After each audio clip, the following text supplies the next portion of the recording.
বন্ধুরা, আজকে আমি শেয়ার করব আমাদের সুন্দরবন ভ্রমণের অভিজ্ঞতা। তো আমরা শিয়ালদা থেকে ট্রেনে করে প্রথমে ক্যানিংয়ের উদ্দেশ্যে রওনা করলাম। চারপাশে সুন্দর দৃশ্য, গ্রামের দৃশ্য দেখতে দেখতে কিন্তু আমরা অল্প সময়ের মধ্যেই ক্যানিং পৌঁছে গেলাম।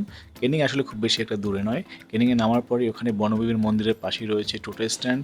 এখান থেকেই কিন্তু আমাদের ট্রাভেল এজেন্ট আমাদের দায়িত্ব নিয়ে নেবে। এখান থেকে সব দায়িত্ব ওদের। তো প্রথমেই টোটো করে আমরা চলে গেলাম সোনাখালী লঞ্চ ঘাটে। এখান থেকে কিন্তু আমরা বোটে উঠবো।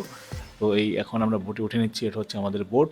তো আমাদের ট্রাভেল এজেন্ট ছিল মাতৃ ট্রাভেলস, এবং পার হেড আমাদের খরচ পড়েছে কিন্তু ৩৫০০ টাকা করে। এখানে কিন্তু ৩ দিন ২ রাতের প্যাকেজ রয়েছে। তো বোট ছেড়ে দেওয়ার পরে কিন্তু শুরু হয়ে গেল সকালের টিফিনের আয়োজন। সকালের টিফিনে থাকছে আলুর দম এবং ফুলকো ফুলকো লুচি, সঙ্গে একটা করে রসগোল্লা। তো আমরা লঞ্চে চড়তে চড়তে কিন্তু সকালের টিফিন সেরে নিলাম। দারুণ ছিল খাবারের স্বাদ। এবারে কিন্তু লঞ্চটা ধীরে ধীরে নদীর দিকে নামছে, মানে সাগরের দিকটা নেমে যাচ্ছে। এবারে কিন্তু একদম লঞ্চের মাঝখানে কিন্তু বসার জন্য সিট রয়েছে। আমরা ওখানে বসে চারপাশের দুধারের সৌন্দর্য দেখতে দেখতে ধীরে ধীরে এগিয়ে চললাম সামনের দিকে। যারা নদী দেখোনি, যাদের নদী দেখতে ভালো লাগবে না, অসাধারণ লাগবে। মানে প্রথম দিনে দারুণ কেটেছে। আর যাদের ভালো লাগবে না তারা চাইলে খাট আছে, খাটে শুয়ে থাকতে পারো।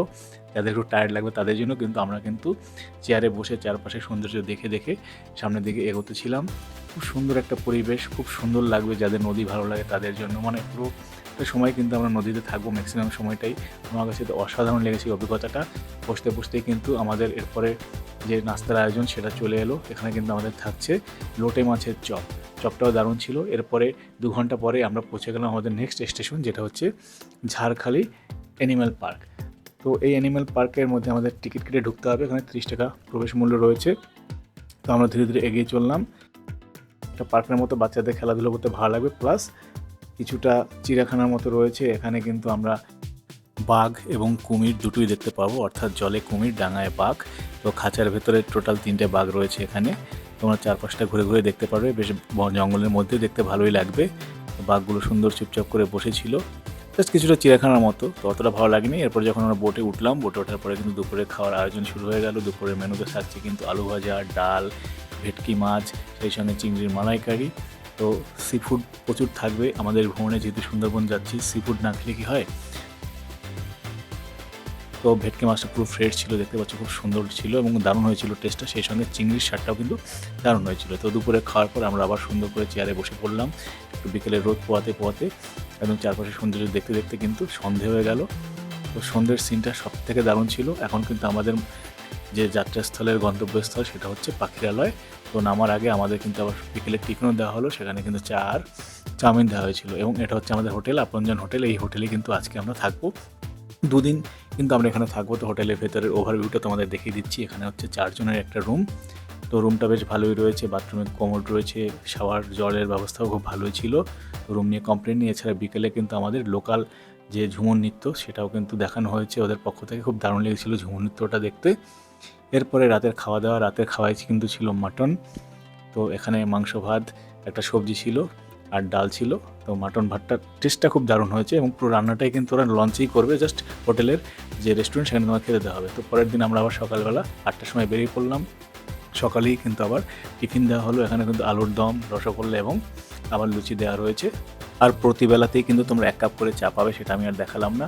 তো টিফিন করতে করতে পরবর্তী গন্তব্যে আমরা পৌঁছে গেলাম, সেটা হচ্ছে সজনেখালি ওয়াইল্ড লাইফ স্যাংচুয়ারি। তো এটাও মোটামুটি গভর্নমেন্টের একটা পার্কের মতো, বাট এখানে কিন্তু একটা ওয়াচ টাওয়ার রয়েছে। এখানে তোমরা বড় বড় কচ্ছপ দেখতে পাবে জলাশয়ের মধ্যে। এছাড়া তোমরা এখানে বানর দেখতে পাবে। বানর তোমাদের সাথে একটু খুঁটিনাটিও করবে, খাবার দিলে কিন্তু ওরা খায়, এটা বেশ ভালো লাগলো। এছাড়া কিন্তু তোমরা এখানে শ্বাসমূল দেখতে পারবে, অনেক বড় একটা সুন্দরী গাছের বাগান কিন্তু এখানে রয়েছে। গোলপাতা দেখতে পারবে, যারা লাইভ গোলপাতা দেখতে পাও না, কারণ সুন্দরবনের খুব ভেতরে কিন্তু আমাদের নিয়ে যাওয়া হয় না। সব কিছু এখানে আমরা দেখতে পাবো। এখানে কুমির রয়েছে। এছাড়াও এখানে একটা ওয়াচ টাওয়ার রয়েছে। তো ওয়াচ টাওয়ারের উপরে উঠে কিন্তু আমরা সুন্দরবনের চারপাশে একটা ভিউ উপর থেকে দেখতে পাবো, এবং ভাগ্য ভালো হলে কিন্তু এখানে আমরা হরিণ, শুয়োর এসব দেখতে পারি। যদিও এখানে আমরা কিন্তু কিছুই দেখতে পাইনি। তো এখান থেকে আবার আমরা বোটে উঠে পড়বো। বোটে কিন্তু আমরা পরবর্তী ডেস্টিনেশনের উদ্দেশ্যে চলে যাব। পথে কিন্তু আমাদের আমোদি মাছ ফ্রাই দেওয়া হয়েছে, এটা খেতে খুবই দারুণ ছিল, এবং সুন্দরবনের সৌন্দর্যটা আমরা দেখতে দেখতে সামনে এগিয়ে চলছি। তোমাদের যদি ভাগ্য খুব ভালো থাকে তাহলে কিন্তু তোমরা হরিণের দেখা পাবে, যেটা আমরা পেয়েছিলাম। তো আমি ছবি তুলে রেখেছি, তোমাদের দেখালাম। এর পরবর্তীতে আমরা চলে গেছি আরেকটা ওয়াচ টাওয়ারে। তো এখানেও কিন্তু বেশ কিছু গাছপালা রয়েছে, বেশ সুন্দর জায়গাটা দেখতে। এবং এই ওয়াচ টাওয়ারে উঠেও কিন্তু আমরা হরিণের দেখা পেয়েছি, যে ক্লিপটা আমি তোমাদের একটু পরে আবার দেখাচ্ছি। তো এই ক্লিপে দেখতে পাচ্ছ অনেক দূরে কিন্তু এভাবে আমরা হরিণ বা শুয়োর দেখতে পাবো। আমরা একটা শুয়োরও দেখেছিলাম, ক্যামেরায় ঠিক আসেনি কারণ অনেকটা জুম করতে হচ্ছে। এরপরে চলে গেছি আমরা দোপাখি ক্যাম্পে। তো এখানে কিন্তু অনেকটা হাঁটতে হবে এবং বেশ গরম লাগছিল। তো আমি তোমাদের সাজেস্ট করবো তোমরা অবশ্যই ছাতা নিয়ে যাবে এখানে। এবং এখানে কিন্তু আমরা খুব লাকি ছিলাম, আমরা কিন্তু লাইভ হরিণ দেখতে পেয়েছি এবং সন্ধ্যার দিকে গেলে নাকি এখানে বাঘও দেখতে পাওয়া যায়। কিন্তু আমরা যেহেতু সন্ধ্যার দিকে যাইনি, বাঘ আমরা দেখতে পাইনি, তবে বাঘের পায়ের ছাপ দেখেছিলাম। দেখো একদম লাইভ হরিণ চোখের সামনে এবং খুব শান্ত বসে আছে, দারুণ লেগেছে এই এক্সপিরিয়েন্সটা। মানে সুন্দরবনের যে ঘুরে বেড়ানো না পুরো সার্থক হয়ে গেল হরিণটা দেখে। তো এখানে আমি তোমাদের পাগ মার্ক অর্থাৎ বাঘের পায়ের ছাপ আমরা কিছু দেখেছি, সেটা আমি তোমাদের ছবি তুলে দেখাচ্ছি। আর এরপরে কিন্তু আমরা আবার বোটে চলে আসি এবং বোটে চলে আসার পর কিন্তু আমাদের দুপুরে লাঞ্চ দেওয়া হয়। আজকের লাঞ্চে রয়েছে কাঁকড়া এবং সামুদ্রিক ভোলা মাছ, সঙ্গে ডাল এবং আলু ভাজা তো ছিলই। তো ভোলাটা একদম তাজা ছিল। তো এই সি ফুড যারা খেতে ভালোবাসো তাদের জন্য ভ্রমণটা হতে যাচ্ছে খুবই দারুণ। কাঁকড়াটা এবং রান্নার স্বাদ অসাধারণ ছিল। এরপরে আমরা আবার এই বিভিন্ন খালের মধ্যে দিয়ে এঁকে বেঁকে যাচ্ছিলাম এবং চারপাশটা উপভোগ করছিলাম। খুব দারুণ লাগবে যাদের নদীটা ভালো লাগে। এরপরে আমরা চলে আসি লোকনাথ বাবার মন্দিরে। এটা পুরো গ্রামের মধ্যে একটা মন্দির, মাঠের মধ্যে, জাস্ট খুব সুন্দর একটা জায়গা, দেখে খুব ভালো লাগবে। আমরা অনেকক্ষণ এখানে ঘুরে বেরিয়েছি এবং এখানে ঘুরতে ঘুরতে কিন্তু সন্ধ্যা হয়ে গেল এবং সন্ধ্যার সময় যেখানকার পরিবেশটা যা লাগছিল না, মানে অসাধারণ। যারা গ্রাম ভালোবাসো তাদের কাছে এই জায়গাটা একদম স্বর্গের মতো মনে হবে। হোটেলে ফেরার পরে বিকেলের টিফিনে কিন্তু চা এবং চিকেন পাকোড়া দেওয়া হলো। এটা খেয়ে কিন্তু আমরা লোকাল যে মার্কেট রয়েছে সেখানে ঘুরতে যাই। এখানে তোমরা অনেক সুভিনিয়র শপ পাবে, ব্যাগের দোকান পাবে, চাইলে তোমরা এখান থেকে কিছু কিনে নিতে পারবো। আমি সাজেস্ট করবো অবশ্যই তোমরা বাজারটা একবার ঘুরে দেখবে, ভালো লাগবে। এখানে কিন্তু লোকাল মধু পাওয়া যায়। এরপরে রাতে ডিনারে ছিল আমাদের ফ্রাইড রাইস এবং চিকেন কষা, সেই সঙ্গে বেগুনি। তো চিকেন কষাটার টেস্টটা দারুণ হয়েছিল, মানে দাদাদের রান্নার হাতটা অসাধারণ, আমার কাছে দারুণ লেগেছে। আজকে আমাদের ভ্রমণের শেষ দিন অর্থাৎ তৃতীয় দিন। তো আজকে সকালবেলা বেরিয়ে পড়তে কিন্তু আবার সকালে আমাদের টিফিন দেওয়া রয়েছে। আজকে দিয়েছি লুচি এবং চানার তরকারি, সেই সঙ্গে সেদ্ধ ডিম। এবং আজকে কিন্তু আমরা সুন্দরবন থেকে ধীরে ধীরে আবার কেনিংয়ের দিকে যেতে থাকবো। তো প্রথম যে স্পটে আমরা এলাম সেটা হচ্ছে বনবিবির মন্দির। এখানে চারপাশটা তোমরা ঘুরে দেখতে পারবে, বেশ সুন্দর একটা জায়গা, চারপাশে অনেকটা জায়গা তোমরা ঘুরে দেখার জায়গা পাবে। এবং সুন্দরবনে কিন্তু বনবিবিকে অনেক বেশি মানা হয়। এরপরে আমরা আবার নৌকোয় চড়ে যেতে যেতে কিন্তু পথের মধ্যে একটা কুমির দেখতে পাই। তো এখানে আমরা ভিডিওতে অতটা ভালোভাবে তুলতে পারিনি, বাট পরে একটা ছবি তুলে দেখাচ্ছি তোমাদের। কুমিরটা ভালোই লাগবে, তোমরা অনেক কিছু দেখতে পাবে। এরপরে কিন্তু আবার আমুদি মাছ ভাজা দেওয়া হয়। এরপরে চারপাশের সৌন্দর্য দেখতে দেখতে আমরা কিন্তু আবার এগোতে থাকি নেক্সট স্পটের দিকে।